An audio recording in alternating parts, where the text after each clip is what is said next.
and speech is really something that does separate us in an important way from animals, like we haven't got very far teaching animals how to speak. The best we've managed so far is some parrots, right? There's a gray African parrot. There was one of them that got up to about a 4-year-old level, and that's mind-boggling, because like, how big is the brain of a parrot? It's like that big, and that bloody thing could talk, and so that shows you how much we know about brains. But I know they're small and all that, and we tried teaching chimpanzees to talk, and they could kind of get somewhere with sign language, especially if you started when they were young, but they don't have the capacity for language like we do, and they were never able to really pass it on to the next generation, which is obviously a critical element of really having that ability.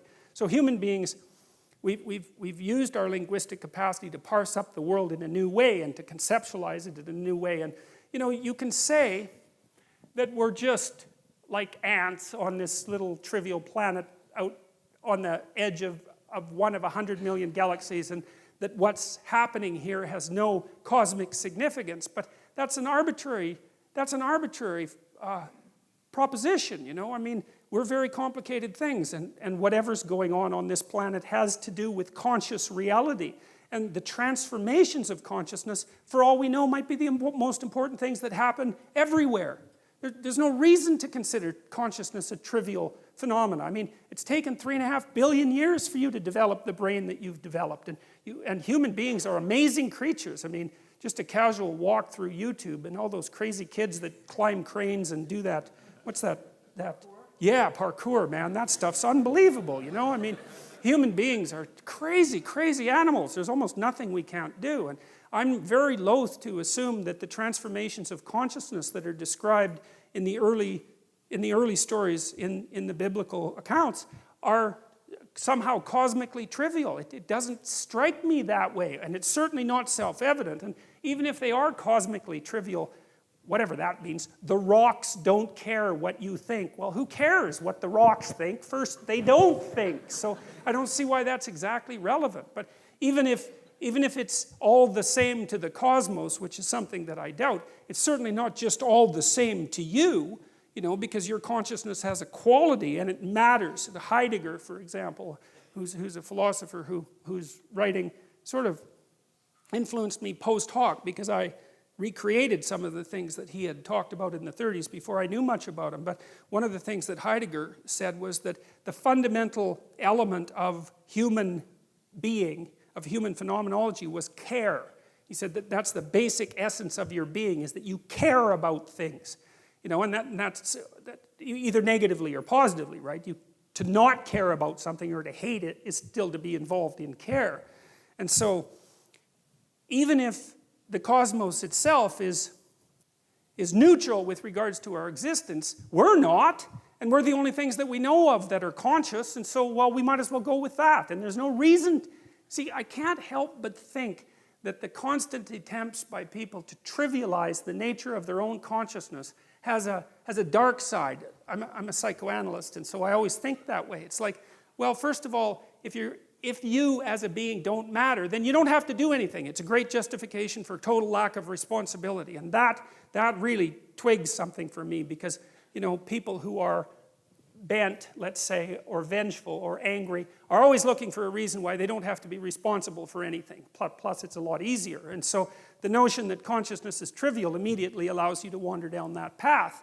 And so I'm skeptical of those claims. And I also think that there's a deep hatred of humanity that underlies those claims as well. And I read my YouTube comments sometimes, and I've always been annoyed that, because I've heard like sort of radical, clueless environmentalists say things like the planet would be better off without people on it, which is something that, like, you just cannot say that. If you say that and listen to yourself, you should like go to a monastery for like 3 years and never say a word and have a shower every 10 minutes until you've learned your lesson properly. You can't utter a more genocidal phrase than that, and of course you always do it in a display of your care for the world. It's like, well, if we just didn't have any people, it's like, well, we'll just line them all up and shoot them with machine guns. No, it's really sickening, it's appalling.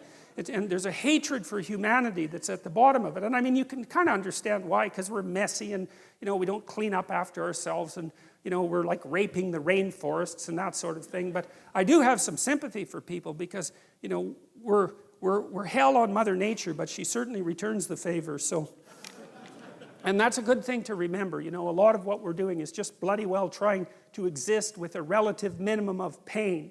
And we're doing our best to get as good at doing that as fast as we can. And that's not an easy thing. There are lots of us, and like life is bloody complicated. And the other thing that happens too is, again, if you scratch just beneath the surface of people, and this is something that's always, to me has been a kind of miracle, is if you talk to someone, they're out doing their job, and maybe they're doing a good job at it, like some emergency room nurse, God, there's a job for you. Or maybe they work in palliative care. And you talk to them and you find out they've got like 4, as I said before, serious problems in their family, and maybe they're diabetic to boot, and yet they haul themselves out of bed in the morning and go take care of dying people. It's like, good God, people deserve a bit of respect for struggling forward and not always trying to make the planet a worse place when they're beset on all sides constantly by, an unending series of tragedy. You'd think we could have a little bit of sympathy for ourselves as a consequence of that. It's like we're not all like rapacious, greedy monsters who are bent on just devouring everything in our path, It's a little bit more complicated than that. So, all right, anyway, so let's go to the next part of this here. All right, so, and God said, let there be an expanse in the midst of the waters, and let it separate the waters from the waters. And God made the expanse and separated the waters that were under the expanse from the waters that were above the expanse. And it was so, and God called the expanse heaven.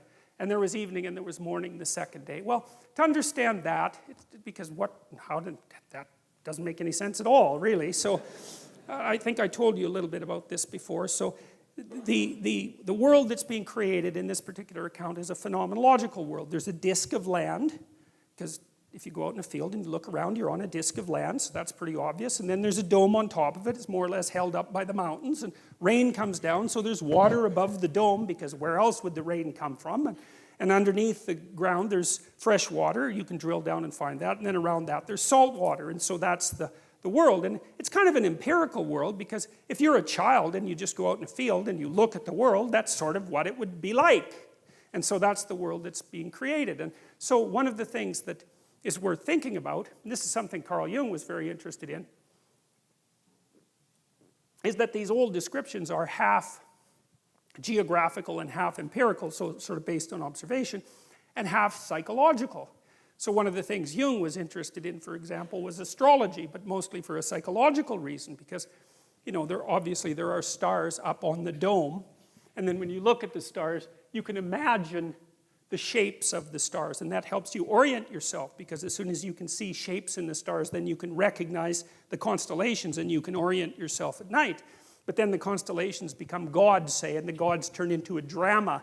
And the drama comes from within. It's the projection of imagination. And so when Jung was analyzing astrology, he was analyzing psychology, because he saw the astrological narrative as the projection of the human imagination onto the cosmos. And so when he was analyzing astrology, he was analyzing psychology.